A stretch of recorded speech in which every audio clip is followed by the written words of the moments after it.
Hello and welcome everyone the online गुरु के Rajasthan exams को समर्पित चैनल द ऑनलाइन गुरु राजस्थान में मैं सुनील शर्मा आप सभी का स्वागत करता हूं। आज के इस सेशन में हम मार्च 22 से रिलेटेड राजस्थान सुजस को समराइज करेंगे। ये हमारा पार्ट नंबर 2 होगा। ऐसे ही रेगुलर सेशंस देखने के लिए हमारे चैनल को सब्सक्राइब कर बेल आइकन प्रेस करना मत भूलिएगा। तो चलिए शुरू करते हैं। चलिए, तो अब हम लोग यहाँ पे पार्ट 2 स्टार्ट करेंगे। चूँकि पार्ट 1 के अंदर आप लोगों ने देख लिया था कि हमने जो स्टार्टिंग पार्ट है उसे कवर कर लिया था। अब जो पार्ट 2 है उसे कवर करते हैं। देखिए, यहाँ पे आप लोगों के पास अब कुछ इम्पॉर्टेंट बजट के प्रोविजंस रखे गए हैं, जैसे कि प्रदेश में ऊंट के पालन और संरक्षण तथा समग्र विकास के लिए ऊंट संरक्षण विकास नीति लागू की गई है। ठीक है, ऊंटों के संरक्षण के लिए भी विकास नीति यहाँ पे लागू की गई है और यहाँ पे इससे रिलेटेड चीज़ें 10 करोड़ रुपए का प्रावधान गवर्नमेंट ने किया है। नेक्स्ट, जो दुग्ध उत्पादक हैं उन लोगों के लिए क्या किया गया है, तो 1 अप्रैल 2013 को 2 रुपए प्रति लीटर अनुदान दिया जाना शुरू किया था मुख्यमंत्री दुग्ध उत्पादन संबल योजना के तहत। अब क्या कर दिया गया है, ये बढ़ाते हुए जो अनुदान की राशि है 2 रुपए प्रति लीटर से कितनी कर दी गई, 5 रुपए प्रति लीटर की घोषणा की गई है, जो कि दुग्ध उत्पादकों को यहाँ पे सहायता करेगी। नेक्स्ट, टूरिज्म के विकास के लिए टूरिज्म को हॉस्पिटैलिटी सेक्टर जो है उसे इंडस्ट्री सेक्टर के रूप में घोषित किया जा चुका है, जिसके थ्रू क्या होगा, गवर्नमेंट टैरिफ एटसेट्रा जो है उनका यहाँ पे योगदान बढ़ेगा। ठीक है, उनकी वजह से क्या हो जाएगा, इस सेक्टर का डेवलपमेंट होगा और चूंकि जितने ज़्यादा लोग टूरिज्म के लिए आएंगे हमारे लिए ही उतना बेहतर है कि हमारे पास ज़्यादा इनकम सोर्स जनरेट होंगे। Rajasthan investment promotion scheme 2022 RIPS 2022 लाए जाने की घोषणा की गई है, जिससे अगर आप लोग राजस्थान में इन्वेस्टमेंट करते हैं तो आपको स्पेशल बेनिफिट्स वगैरह दिए जाएंगे। हालांकि इसके प्रोविजंस अभी क्लियरली मेंशन नहीं किए गए हैं। नेक्स्ट पार्ट पे आते हैं, क्योंकि जितना भी पार्ट इंपॉर्टेंट है हमने हाईलाइट किया हुआ है आपके लिए। 2021-22 में नैतिक, धार्मिक और स्वास्थ्य की दृष्टि से मध्य संयम हेतु स्वर्गीय श्री गुरु शरण छाबड़ा जन जागरूकता अभियान चलाने के लिए 5 करोड़ का प्रावधान किया गया था। अगले वर्ष से इसे बढ़ाकर क्या कर दिया गया है, 10 करोड़ रुपए किया जा चुका है। ठीक है, पहले आपने नवजीवन स्कीम इसी से रिलेटेड आरएएस एग्जाम में भी देखा था, तो अब मध्य संयम से रिलेटेड गुरु शरण छाबड़ा जन जागरूकता अभियान आपके क्वेश्चन में इंपॉर्टेंट माना जा सकता है। ठीक है, ये आप लोग ध्यान रखेंगे। अब बात आती है सबसे इंपॉर्टेंट फैक्टर। कई बार आपने एग्जाम्स में देखा है इकोनॉमिक्स से रिलेटेड जो क्वेश्चन होते हैं आरएएस के, वहां पे ये फैक्ट एज इट इज आपके सामने क्वेश्चन पेपर का हिस्सा होता है कि कितनी राजस्व प्राप्ति थी, राजस्व व्यय था, घाटा कितना था, एटसेट्रा एटसेट्रा। सो देखिए, प्रस्तुत कर प्रस्तावों और घोषणाओं की क्रियान्विति के लिए अन्य प्रायोजनात यहाँ पे एक सूची जारी की जा रही है। इस सूची में जो 2021-22 था उसका एक्चुअल दिया गया है। अब 2021-22 में क्या हुआ था उसे यहाँ पे आप लोग देख लीजिएगा। राजस्व प्राप्ति और राजस्व व्यय का जब आप अंतर निकालते हैं तो राजस्व घाटा आता है। अमाउंट 35,689 करोड़ 36 लाख याद रखना पड़ेगा आपको। पूंजी खाते के प्राप्ति और व्यय को जब आप घटाते हैं तो पूंजी खाते में आपको अधिक्य यानी कि सरप्लस हुआ है, तो राजस्व तो घाटा हुआ है और पूंजी अधिक्य यानी कि बेनिफिट आपको देखने को मिला है। ये ओवरऑल आपको याद रखना है। अब यहाँ पे कुल बजट का जो साइज था, ठीक है, कुल व्यय का वो कितना था और एक्चुअल कितना हुआ है वो दिखाया गया है, लेकिन इस पे कई बार क्वेश्चन नहीं भी बनते हैं, तो ये इतना इंपॉर्टेंट नहीं है जितना राजस्व घाटा और पूंजी खाते का आधिक्य है। अब 2022-23 के अनुमानों की बात करें तो राजस्व प्राप्ति और व्यय को घटाओगे तो राजस्व घाटा आएगा। अब इन राजस्व घाटे की तुलना करो। देखो, राजस्व घाटा पहले 35,689 करोड़ था, अब 23,488 करोड़ रुपए है, मतलब आप राजस्व घाटे से थोड़ा सा बच पा रहे हो। और इसका रीजन यहाँ पे ये माना जा रहा है कि राजस्व प्राप्ति जो है ना वो पहले की तुलना में ज्यादा हो रही है। सेकेंड थिंग, यहाँ पे जो पूंजी खाते की प्राप्ति और व्यय है तो उसको हटाने के बाद जो आधिक्य है वो 23,607 करोड़ के आसपास होगा, जबकि पहले 35,000 था। तो कुल मिला के वहां अगर आपने बेनिफिट जनरेट किया है तो यहाँ आपको लॉस देखना ही पड़ रहा है। तो ये याद रखिएगा, राजस्व में घाटा है और पूंजी में आधिक्य होने वाली है। कितना होने वाला है ये अमाउंट आपसे पूछा जाएगा और डेफिनेटली याद रखिएगा। 2022-23 के लिए प्रथम कृषि बजट भी पेश किया गया था और कृषि विकास कल्याण हेतु एक्स्ट्रा बजटरी प्रोविजंस यहाँ पे किए गए थे। इनके तहत 2022-23 में समेकित निधि राज्य स्वायत्त शासी देते हुए कितना कृषि का बजट रखा गया? 78,938 करोड़ 68 लाख कृषि विकास और कृषकों के कल्याण के लिए गवर्नमेंट खर्च कर रही है। ये अमाउंट इंपॉर्टेंट होगा क्योंकि पहली बार ही कृषि बजट आपको राजस्थान में देखने को मिल रहा है।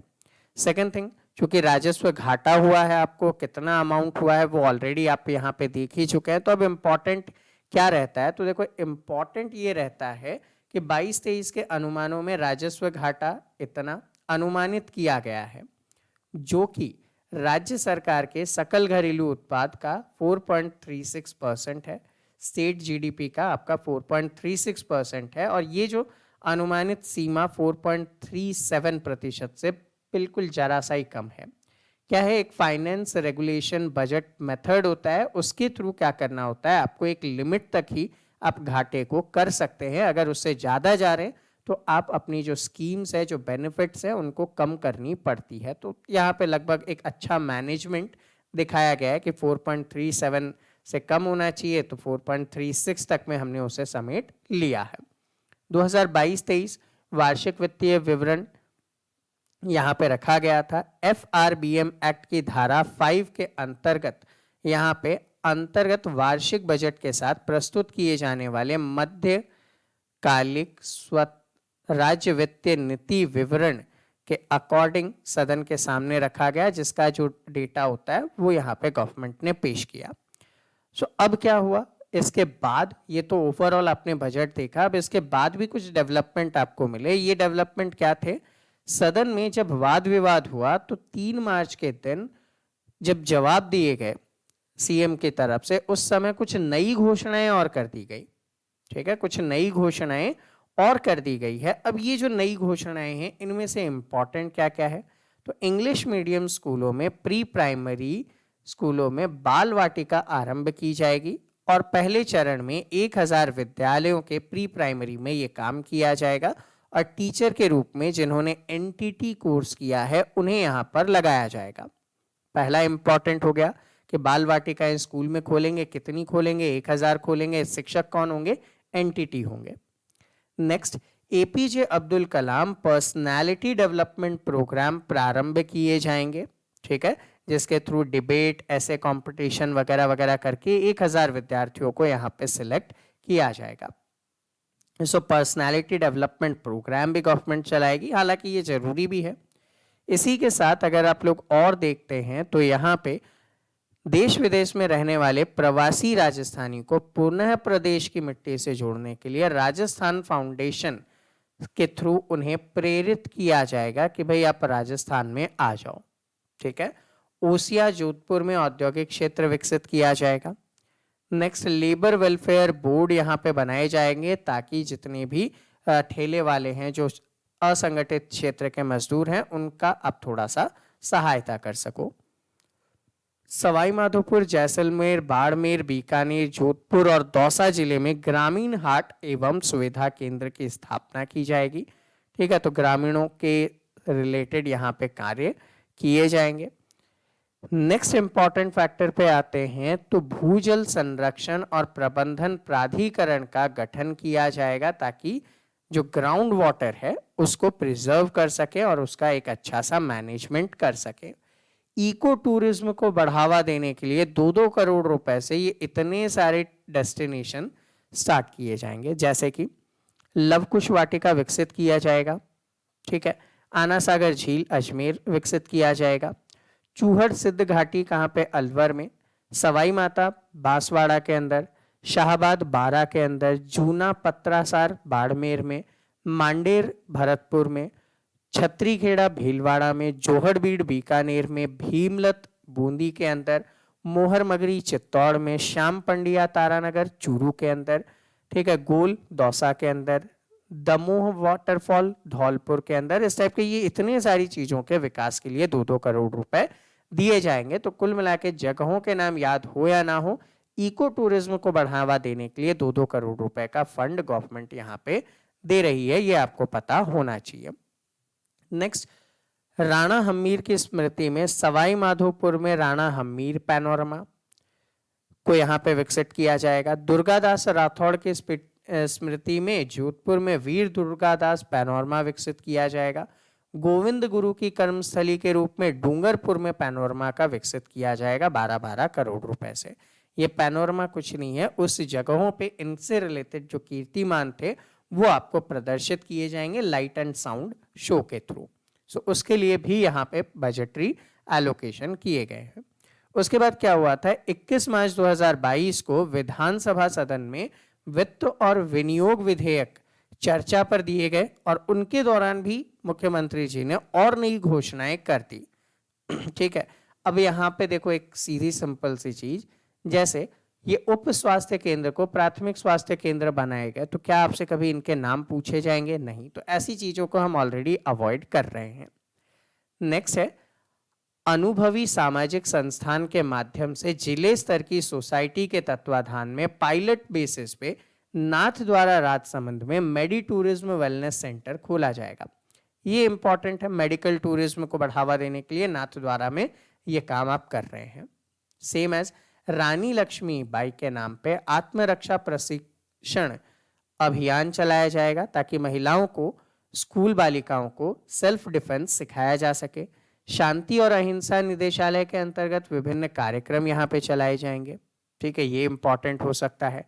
ओलंपिक में मेडल जीतने वाले, एशियन और राष्ट्रमंडल में मेडल जीतने वाले, चाहे वो अर्जुन या द्रोणाचार्य अवार्ड खिलाड़ी ही क्यों ना हो, कोच क्यों ना हो, उन सभी को स्पोर्ट्स पर्सन पेंशन योजना लागू करके 40 की उम्र के बाद 20,000 रुपए की पेंशन दी जाएगी। तो अपने आप में खेल को बढ़ावा देने के लिए इंपॉर्टेंट स्टेप है। मदरसे का आधुनिकीकरण करने के लिए 40 करोड़ रुपए यहाँ पे गवर्नमेंट देगी, जिसके थ्रू कंप्यूटराइजेशन, फर्नीचर वगैरह दिए जाएंगे। ठीक है, तो एक विशेष क्षेत्र विशेष का यहाँ पे विकास किया जा रहा है। गडरिया लोहारों को अगर देखा जाए तो महाराणा प्रताप आवास अनुदान योजना दी जाएगी, जो पहले 70,000 थी उसे बढ़ाकर 1,20,000 रुपए किए जाएंगे। और जहां कच्चे माल की क्रय अनुदान 5,000 रुपए थी, सहायता राशि बढ़ाकर 10,000 रुपए गवर्नमेंट कर देगी। तो गडरिया लोहार जो है वो अपना रोजगार आसानी से चला सकें, उसके लिए कार्य किया जा रहा है। फूड सेफ्टी एक्ट के थ्रू 18 से कम या 60 से ज्यादा आयु वर्ग वाले जितने भी निःशक्त जो लोग हैं वो रेशन शॉप में जाकर राशन परचेज नहीं कर पाते हैं, तो उनके लिए निशुल्क डोर स्टेप डिलीवरी भी यहाँ पे की जाएगी। तो उनको अपने घरों के अंदर ही राशन गवर्नमेंट उपलब्ध करवाने वाली है। प्रशासन शहरों के संग और प्रशासन गांवों के संग जैसी स्कीम्स को हम ऑलरेडी कवर कर चुके हैं। तो उन्हीं स्कीम्स में, ठीक है, उन्हीं स्कीम्स में प्रशासन शहरों के संग अभियान की अवधि बढ़ाकर 31 मार्च 2022 से अब 31 मार्च 2023 कर दिया गया है। तो ये एक अपडेट आपको उसमें कर लेना पड़ेगा। ठीक है, ये अपडेट आपको यहाँ पे याद रखनी है। अब ये इतने सारे सड़कों के डेवलपमेंट किए गए, कौन याद रखेगा? एग्जाम में आपसे कोई भी नहीं पूछने वाला। नेक्स्ट, गोचर भूमि विकास बोर्ड बनाया जाएगा ताकि जो चारागाह भूमि होती है उनका डेवलपमेंट किया जा सके और वहां पे किसी भी प्रकार के अतिक्रमण वगैरह से उन्हें बचाया जा सके। अगले साल से जो परम विशिष्ट सेवा मेडल धारक हैं 2 लाख रुपए, अति विशिष्ट सेवा मेडल धारक को 1 लाख रुपए, विशिष्ट सेवा मेडल धारक को 75,000 रुपए, सेना मेडल वाले को 50,000 रुपए, मेंशन इन डिस्पैच धारकों को 25,000 रुपए का सम्मान राशि गवर्नमेंट देने वाली है। डिफेंस से रिलेटेड ये मेडल्स होते हैं, तो ये यहाँ पे गवर्नमेंट दे रही है। नेक्स्ट यहाँ पे अगर देखें तो अब कुछ भी ऐसा नहीं बचता है, ये पूरा का पूरा आपकी मैगजीन कवर कर ली गई है।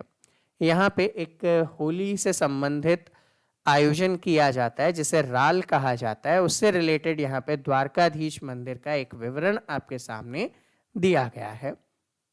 तो यहाँ पे इसका आयोजन किया जाता है। तो स्टूडेंट, ये था हमारा आज का सेशन। आई होप आप सभी को इजीली समझ में आया हो। फिर भी अगर कोई डाउट या कोई क्वेरी है तो नीचे कमेंट सेक्शन में कमेंट करके बताइएगा। विद इन 24 आवर्स आपके सभी डाउट एंड क्वेरीज को सॉल्व किया जाएगा। अगर आपके कोई नोन RIMC, RMS, all India Sainik school entrance exam, Jawahar Navodaya Vidyalaya जैसे एंट्रेंस एग्जाम की प्रिपरेशन करते हैं तो हमारा जो मेन चैनल है द ऑनलाइन गुरु उन्हें हेल्प करेगा। सब्सक्राइब करने के लिए लिंक नीचे डिस्क्रिप्शन में दिया गया है। साथ ही साथ कुछ डेमो सेशंस भी आप हमारे चैनल पे देख सकते हैं और हमारे ऐप का लिंक भी आपको नीचे डिस्क्रिप्शन में दिया गया है। तो मिलते हैं आपसे अगले सेशन में, तब तक के लिए जय हिंद।